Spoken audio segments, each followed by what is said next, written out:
सभी को प्रणाम। स्वामी चेतन असीम का।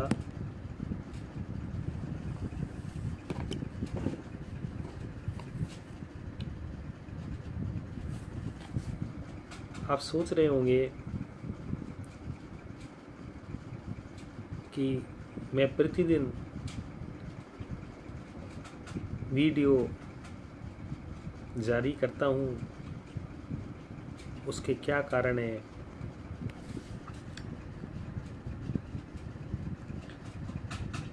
कुछ एक मित्रों को लगता भी होगा कि स्वामी जी अपना ज्ञान बघारते हैं या ज्ञान की खुजली है, उस वजह से ये वीडियो जारी करते हैं। कुछ लोग इसको अहंकार मानते होंगे।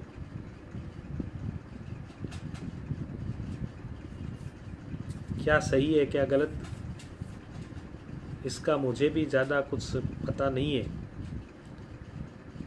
हो सकता है आगे जाके पता चले कि जो मित्र सोच रहे हो वो सही हो।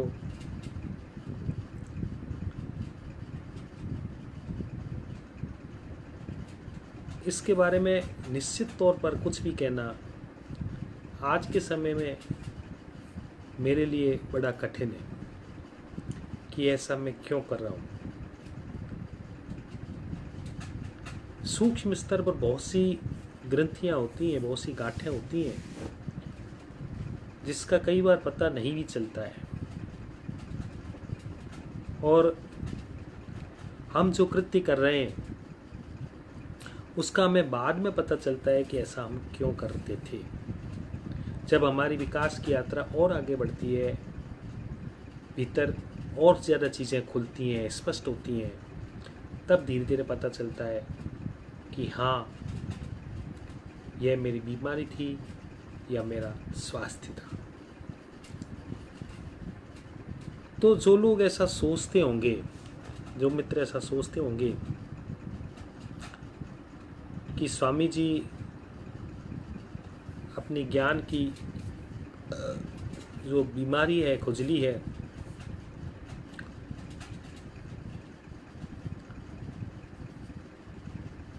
वो बता रहे हैं, या अहंकार की यात्रा है,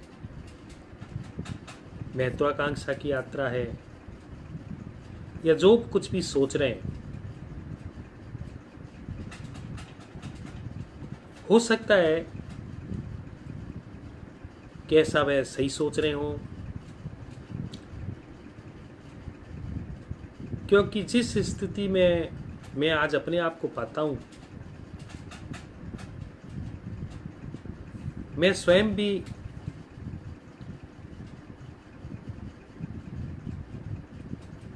निश्चित तौर पर कुछ भी कहने की स्थिति में नहीं हूं, लेकिन इतना तय है, इतना स्पष्ट है कि भीतर से एक प्रवाह,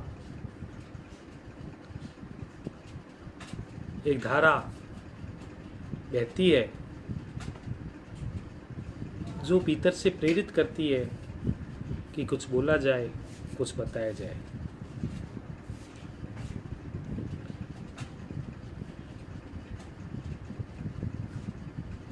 ऐसे भाव क्यों उठते हैं, कैसे उठते हैं, इसके बारे में मैं कुछ बातें आपसे करूंगा।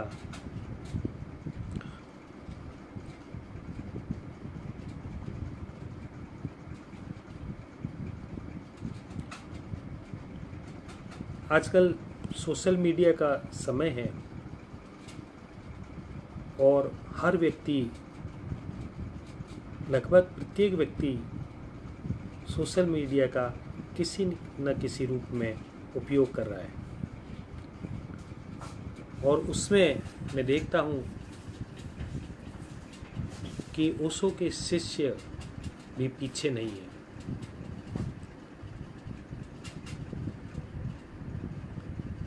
ओशो के सन्यासी भी व्हाट्सएप ग्रुप में, फेसबुक में, ट्विटर में टेलीग्राफ में, सभी में सक्रिय हैं और पूरी ऊर्जा के साथ अपनी सक्रियता को प्रदर्शित भी करते हैं।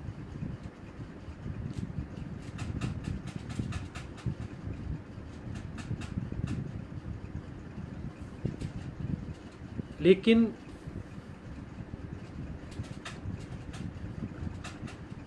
अधिकांश सन्यासी या शिष्य मैंने पाया है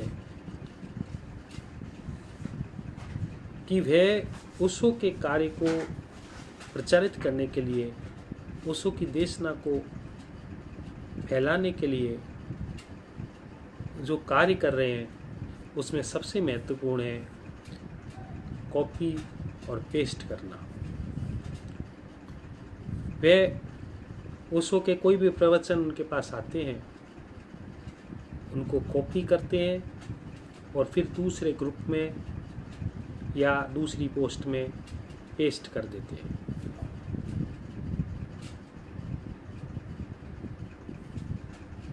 यह कार्य जो भी लोग कर रहे हैं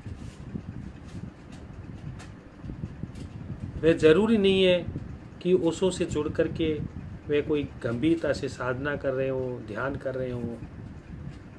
बस उनका ये काम होता है कि इधर से कॉपी की और उधर से पेस्ट किया। क्या इससे उनकी साधना के तल का, उनके ध्यान के स्तर का किसी को कुछ पता चल सकता है? बिल्कुल भी नहीं।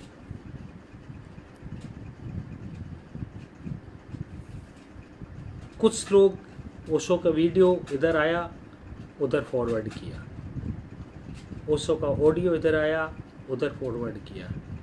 वे स्वयं भी ना तो सुनते होंगे, ना पढ़ते होंगे, ना देखते होंगे, बस इधर से उधर करना उनका काम होता है और वे सोचते हैं कि हम ओशो का कार्य कर रहे हैं, ओशो को फैला रहे हैं। इस तरह के अधिकांश लोग, ओशो के जो शिष्य हैं, वो इसी तरह का कार्य कर रहे हैं।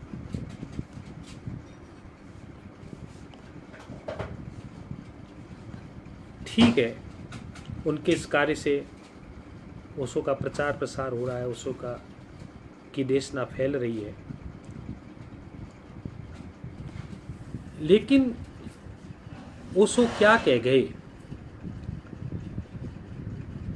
यह एक से दूसरे व्यक्ति को, दूसरे से तीसरे को, तीसरे से चौथे को, ऐसे लोगों को पता चलता रहे।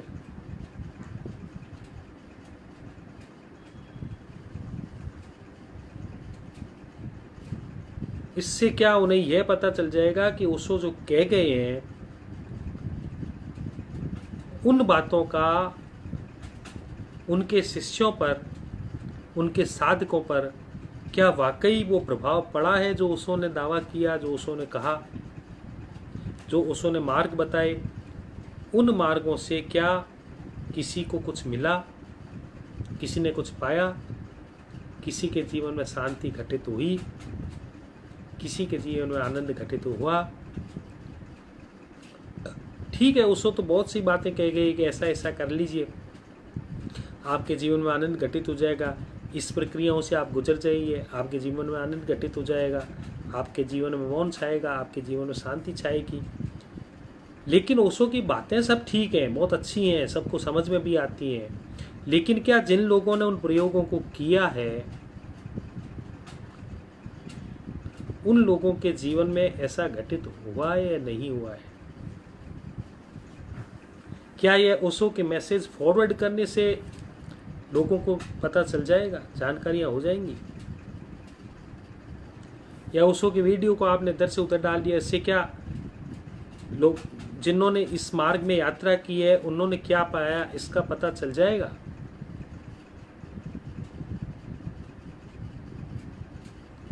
नहीं चल पाएगा। तो फिर क्या होना चाहिए? आप स्वयं सोचिए कि फिर क्या होना चाहिए। मेरी दृष्टि में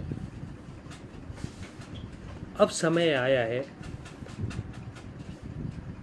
कि जो ओशो के बताए मार्ग पर जो लोग चले, जिन्होंने साधना की, जिन्होंने ध्यान किया, उन लोगों को अब अपने को अभिव्यक्त करना चाहिए, अपने को प्रस्तुत करना चाहिए,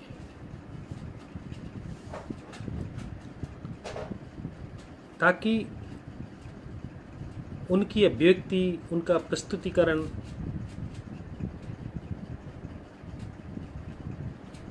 ओशो की बात का प्रमाण हो, ओशो के बताए मार्ग का प्रमाण हो कि जो ओशो ने मार्ग बताया है वाकई जिन्होंने साधना की, जो लोग उस रास्ते पर चले, उन लोगों को उनके जीवन में वो कुछ मिला जो ओशो ने कहा।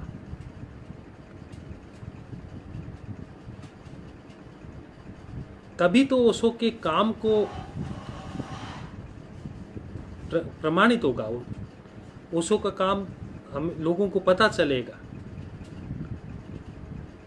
यदि ऐसे लोग शांत बैठ जाते हैं, जिन लोगों ने साधना की, जिन लोगों ने ध्यान किया, जिन लोगों के भीतर मौन उतरा, वे इस कारण से शांत बैठ जाते हैं कि कहीं अभिव्यक्त करने से फालतू अहंकार बढ़ेगा और हम तो शांत बैठ जाते हैं। तो फिर ओशो का एक आयाम जो ओशो ने स्वयं बोला वही लोगों के सामने प्रस्तुत हुआ।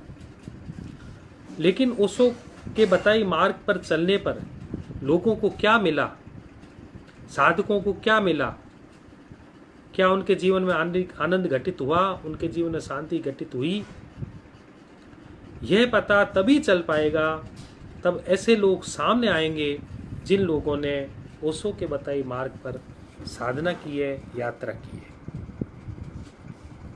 और उन्हें कुछ मिला है। तो मेरा नज़रिया है, मेरा दृष्टिकोण है कि ऐसे लोगों को अब आगे आना चाहिए।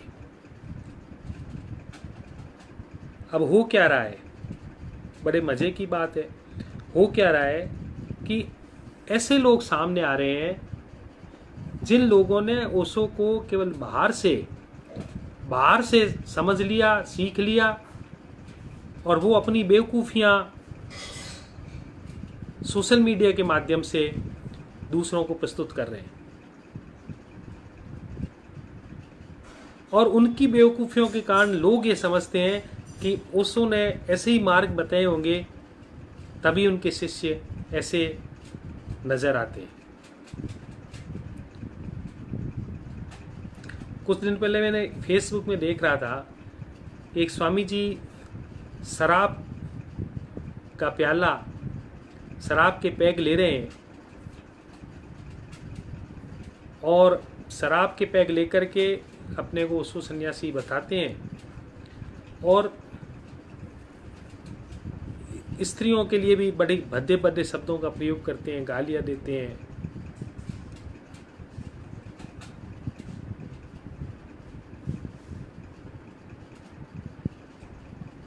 कुछ कमेंट्स भी उनके फेवर में आ रहे हैं, लोग उनको सोचते हैं बड़ी हिम्मत का काम कर रहे हैं कि वो फेसबुक पे प्याला लेके शराब पी रहे हैं, बड़ी हिम्मत का काम कर रहे हैं। अब इस तरह के लोग जब प्रस्तुत होंगे लोगों के सामने, तो आम व्यक्ति के भीतर क्या धारणा बनेगी कि सारे ओशो के सन्यासी इसी तरह के होते होंगे। ओशो ने सेक्स पर क्या बोल दिया। कुछ मित्र लोग हैं, मैंने देखा ओशो के शिष्य, कि वो सेक्स को पकड़ कर के ही बैठ गए। अब वो उसी तरह की पोस्ट डालते रहते हैं। मैंने एक दो लोगों को हमारे व्हाट्सएप ग्रुप से हटाया भी, उन्हें बुरा लगा कि ओशो ने तो इतने स्वतंत्र विचार रखे। तो ओशो केवल सेक्स पर ही नहीं बोले, ओशो की देशना हर विषय पर थी। जीवन के हर पहलू को ओशो ने छुआ, जीवन के हर आयाम को ओशो ने छुआ, और उसमें सेक्स भी एक आयाम था, सेक्स भी एक पहलू था, इसलिए ओशो सेक्स पर भी बोले। लेकिन तुम लोग केवल सेक्स को पकड़ के ही बैठ गए, तो तुम सही अर्थों में ओशो के कार्य को नहीं कर रहे। वो तो आप अपनी पहचान बता रहे हो, आप अपने बारे में बता रहे हो कि आप किस स्तर पर अभी जी रहे हो। ऐसे लोग जब सामने आएंगे, ऐसे लोग जब अपने को ज़्यादा प्रस्तुत करेंगे, अभिव्यक्त करेंगे,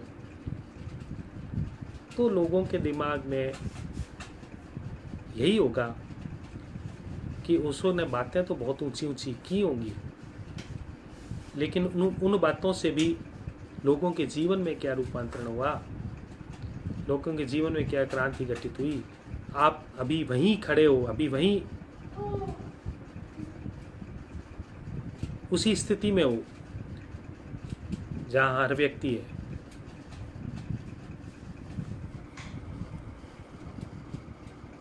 तो इस तरह के लोग अब क्या है कि सोशल मीडिया पे ज़्यादा आगे आ रहे हैं।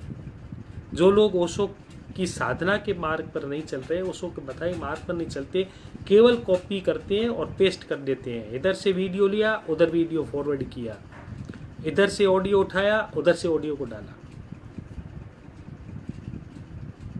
तो वह ओशो का कार्य नहीं कर रहे हैं। ओशो का कार्य तभी होगा जब आप अपने जीवन में भी ओशो के बताए मार्ग पर चलेंगे और आपके जीवन में रूपांतरण होगा। और फिर जो आपकी अभिव्यक्ति होगी, आपके भीतर से ध्यान जब फैलेगा, आपके बातों में ध्यान की बात होगी, तब ओशो का ठीक ढंग से काम होगा, क्योंकि आप स्वयं प्रमाण होंगे कि हाँ, ओशो ने जो कहा, ऐसे व्यक्तियों का, ऐसे मनुष्य का निर्माण हुआ है, ऐसा मनुष्य आज पैदा हो रहा है। तो ओशो की देशना थी। तो केवल मात्र ये कह देने से कि ओशो ने बहुत ऊंची ऊंची बातें कही, बहुत गहरी बातें कही, बात समाप्त नहीं हो जाती है। आप स्वयं क्या हो, आपको स्वयं क्या मिला ओशो से, यह आपको जाहिर करना होगा। आपके जीवन में यह प्रदर्शित होना चाहिए, आपके जीवन में यह बात आनी चाहिए कि ओशो से आपको क्या मिला। बातें तो बहुत शास्त्रों में बहुत ऊंची ऊंची लिखी हुई हैं, लेकिन मनुष्य के जीवन में क्या क्रांति घटित हो रही है, महत्वपूर्ण बात यह है। और जब सोशल मीडिया में और में इस तरह के लोग ओशो के नाम पर आगे आते हैं, जिनका जीवन खाली है, जिनका जीवन दीन दरिद्र है, जिनका जीवन अनुशासित नहीं है, कभी कुछ, जिनके जीवन में ही उनको कुछ पता नहीं है, होश ही नहीं है, शराब छाई हुई है, स्त्रियां छाई हुई हैं, गालियां भीतर से निकल रही हैं,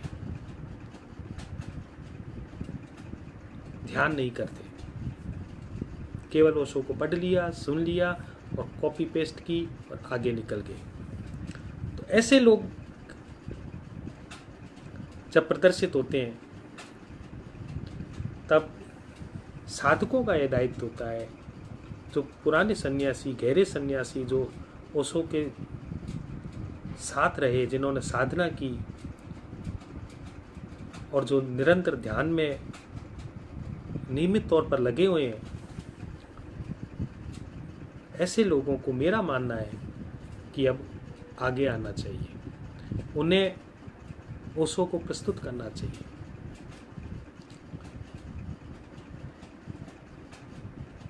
एक मित्र कह रहे थे कि ओशो इतना कुछ कह गए, सब कुछ कह गए, कि अब दूसरे लोगों को ज्ञान देने की जरूरत होती ही नहीं है।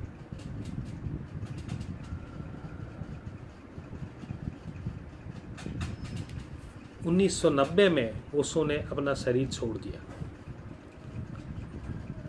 1990 में ओशो ने अपना शरीर छोड़ दिया। तो ओशो का काम जो 1990 तक हुआ, क्या वहाँ रुक जाना चाहिए? क्या वहीं तक सारा काम हो चुका था? अब उसके आगे किसी फैलाव की, किसी विस्तार की कोई ज़रूरत नहीं है? क्या ओशो 1990 में समाप्त हो गए? ओशो क्या 1990 में ख़त्म हो गए? शरीर छूटा, शरीर खत्म हुआ, लेकिन ओशो समाप्त नहीं होते, ओशो खत्म नहीं होते। ओशो ने स्वयं कहा है कि जब मैं शरीर में नहीं रहूँगा तो मैं पूरे अस्तित्व में फैल जाऊँगा, और उस अस्तित्व में फैल जाऊँगा। और फिर जो ध्यान करेंगे सन्यासी शिष्य, जो लोग ध्यान करेंगे, उनके माध्यम से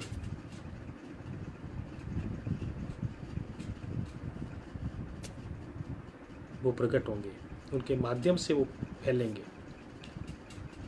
तो ओशो 1990 में शरीर छोड़ा है, तो 1990 में ओशो समाप्त नहीं हुए। ओशो की जो देशना है, ओशो का जो मार्ग है, और जिस मार्ग पर शिष्य चल रहे हैं, ध्यान के मार्ग पर, उस ध्यान के माध्यम से अब ओशो सन्यासियों के मुंह से, ओशो सन्यासियों के माध्यम से अब वे प्रस्तुत होंगे।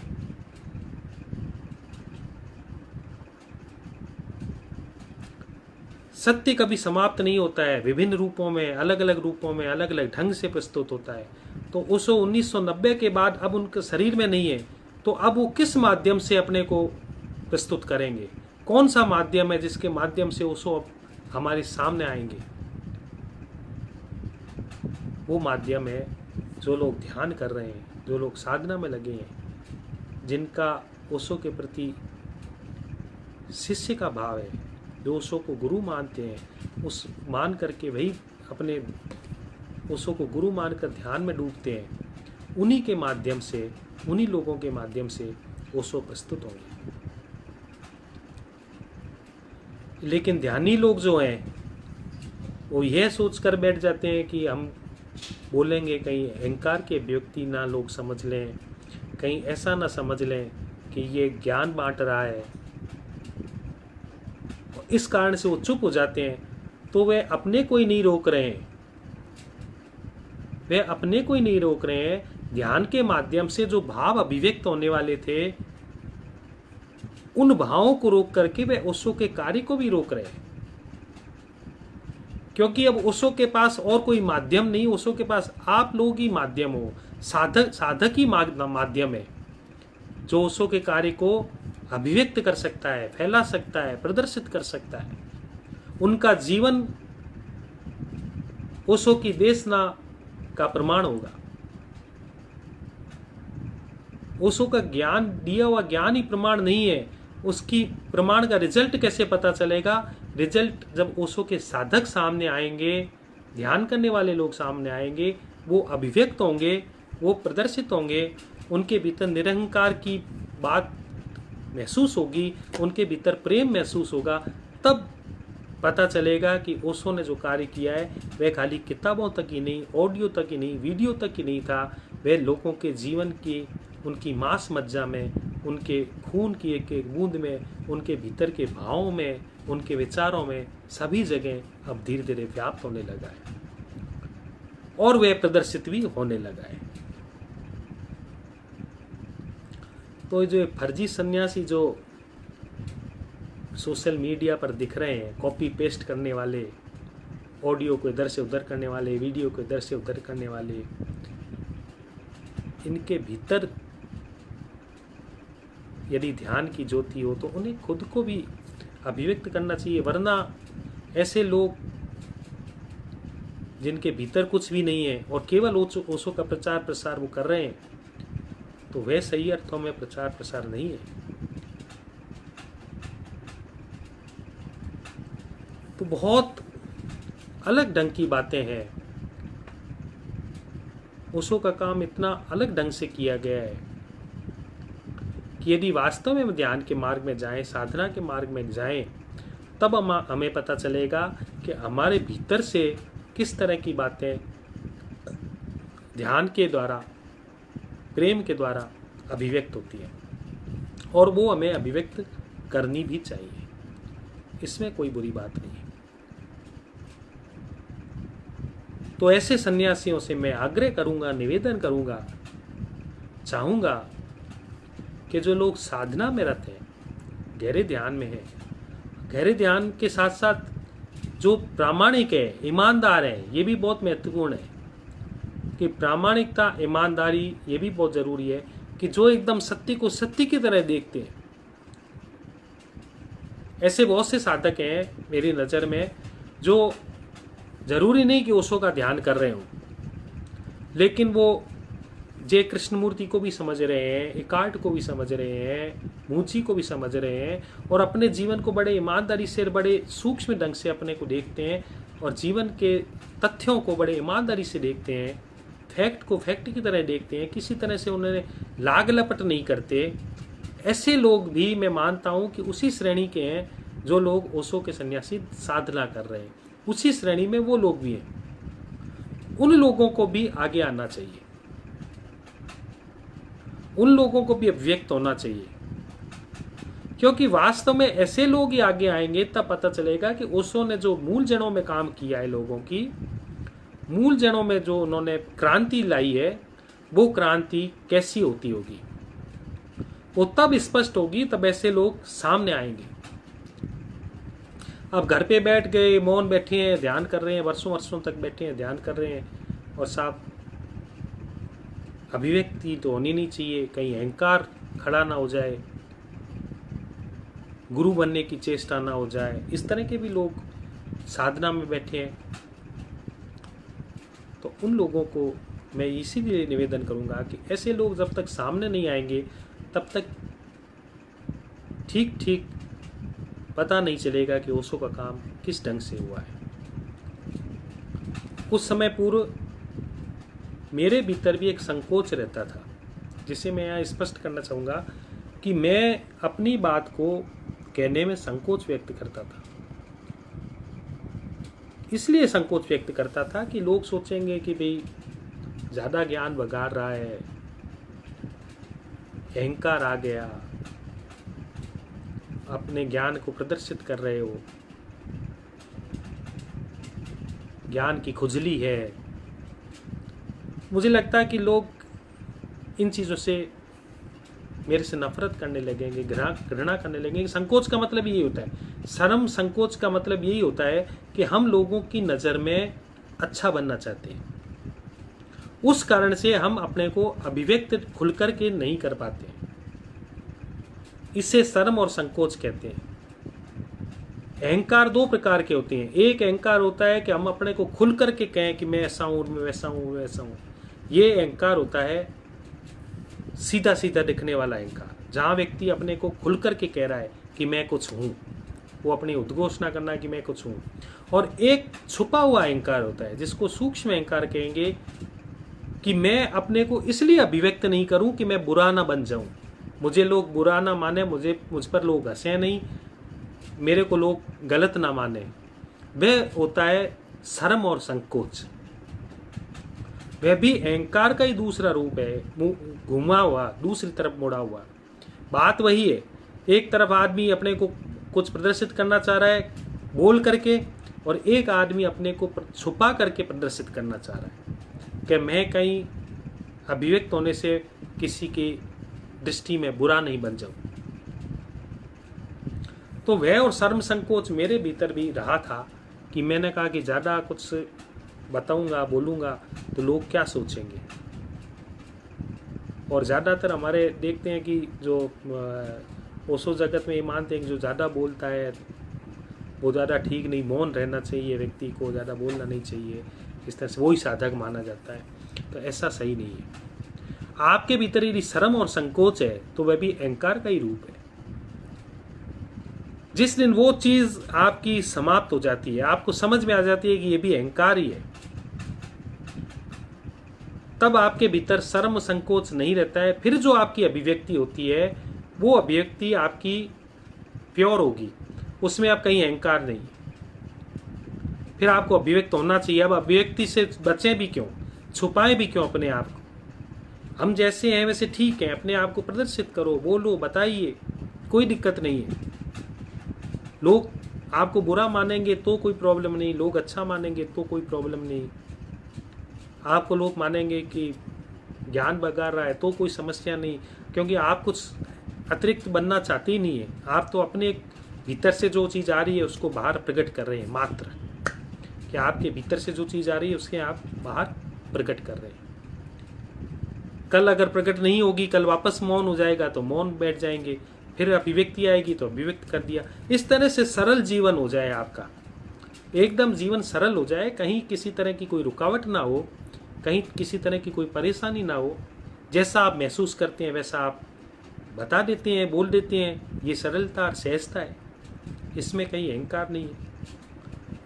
तो ज़्यादा मैं की जो आवाज़ करते हैं वो भी अहंकारी होते हैं, और ज़्यादा जो छुपाते हैं अपने आप को, शर्म संकोच करते हैं, वह भी अहंकारी ही होते हैं। तो ऐसे बहुत से लोग हैं जो अच्छे हैं,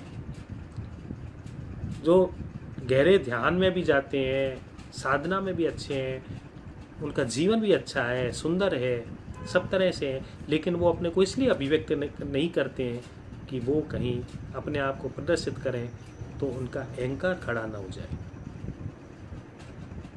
मेरा मानना है कि ऐसे लोगों को अपने को अभिव्यक्त करना चाहिए, वरना गलत लोग हैं जो फायदा उठाते हैं। हर मार्ग पे यही होता है कि हर मार्ग पे आप देख लीजिए कि आगे आने वाले वो लोग होते हैं जो गलत लोग होते हैं, और जो सही लोग होते हैं वो सदैव पीछे रह जाते हैं।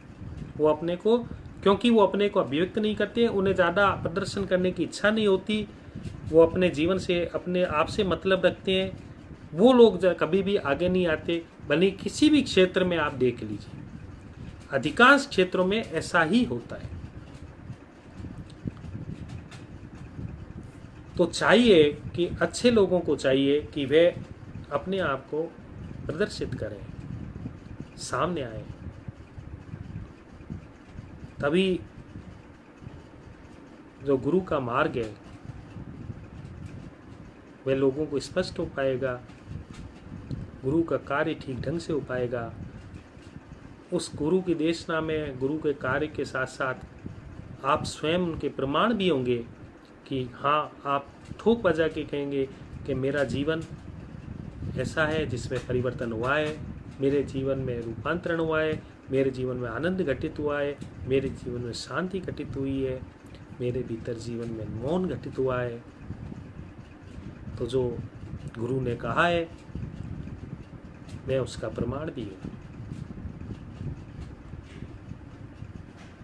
इसीलिए मैंने आज ये वीडियो जारी किया। उन सभी लोगों के लिए ये वीडियो जो वास्तव में सच्चे हैं, प्रामाणिक हैं, ईमानदार हैं, साधना में रहते हैं, सिंसियरली जो सत्य के मार्ग में लगे हुए हैं, उन लोगों को अब आगे आना चाहिए। आलोक प्रेम जी ने लिखा है, बिल्कुल मन की बात कह दी आपने। लोग कुछ भी कहें, अभिव्यक्ति ज़रूरी है। हाँ, सावधानी भी ज़रूरी है। अभिव्यक्ति के बाद कई बार खुद की गलती पकड़ में आए तो सुधार भी कर सकते हैं। बिल्कुल सही है कि हमें अपने आप को भी देखते रहना चाहिए कि हम अभिव्यक्ति के साथ साथ कहीं हमारा ईगो, हमारी पर्सनैलिटी, हमारी आइडेंटिटी तो कहीं मजबूत नहीं हो रही है। अगर मजबूत हो रही है तो उसे हम साथ साथ देखते भी रहें। ऐसा नहीं कि मजबूत हो रही है तो चुप हो जाएं। भीतर की अभिव्यक्ति को हम नहीं रोकें, लेकिन साथ साथ उसको हम देखते भी रहें कि हाँ, ये पर्सनैलिटी डेवलप हो रही है, आइडेंटिटी कहीं खड़ी हो रही है। उस आइडेंटिटी के साथ हम थोड़ा दूरी बनाएं और देखें कि हम जो कर रहे हैं उससे मेरी आइडेंटिटी मजबूत हो रही है। धीरे धीरे मेरा मानना है कि जो गलत चीज़ होती है, जो भ्रम होता है, जो झूठ होता है, वो अगर हम देखने लग जाते हैं तो वह झूठ विदा हो जाता है। वह झूठ ज़्यादा देर तक साथ नहीं रहता है। और ये आइडेंटिटी से ज़्यादा झूठ मनुष्य के जीवन में कुछ भी नहीं है।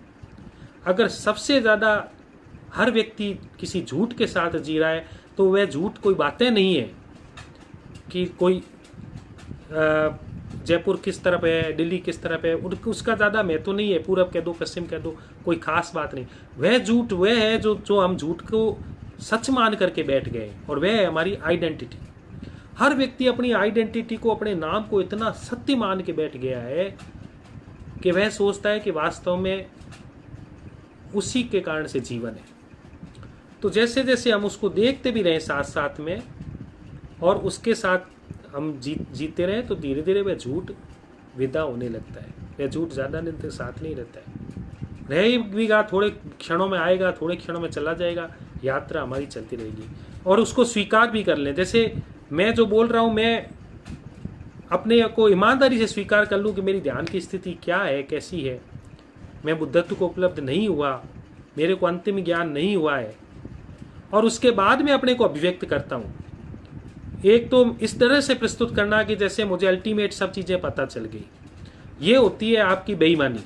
कि हमने मान लो इस तरह से प्रस्तुत हो कि जैसे मुझे तो सारा ही ज्ञान हो चुका है, और एक इस तरह से प्रस्तुत हो कि मुझे मेरी ईमानदारी से पता है कि मैं उस अल्टीमेट स्थिति को तो उपलब्ध नहीं हुआ, लेकिन जो मेरे भीतर है मैं उसको बस बोलता हूँ पूरी ईमानदारी के साथ। और मेरे अहंकार है, जैसे मैं वीडियो में शुरू ही कहा है कि मुझे पता नहीं कि ये मेरा अहंकार है या नहीं है, मुझे पता नहीं मेरे भीतर ज्ञान की खुजली है या नहीं है, क्योंकि मैं अभी इस चीज़ को ठीक ठीक ढंग से देख नहीं पाया हूँ। ठीक है, हो सकता है मित्र लोग ऐसा कुछ समझते हों, लेकिन मैं स्वयं भी इस बात में निश्चिंत नहीं हूँ कि ऐसा है या नहीं है। तो ये जो कथन है, इसमें मैंने अपनी पूरी ईमानदारी को प्रस्तुत किया है। तो जो अगर आपके भीतर कुछ भी है, अगर ईमानदारी से आप उसको प्रस्तुत कर रहे हैं, तो फिर क्या है कि ध्यान की यात्रा धीरे धीरे स्वतः ही सही रास्तों में बढ़ने लग जाती है। ऐसा मेरा मानना है। तो बहुत बहुत धन्यवाद, इतने प्रेम से, इतने ध्यान से सुना, इसके लिए बहुत बहुत धन्यवाद, धन्यवाद, धन्यवाद। Thank you.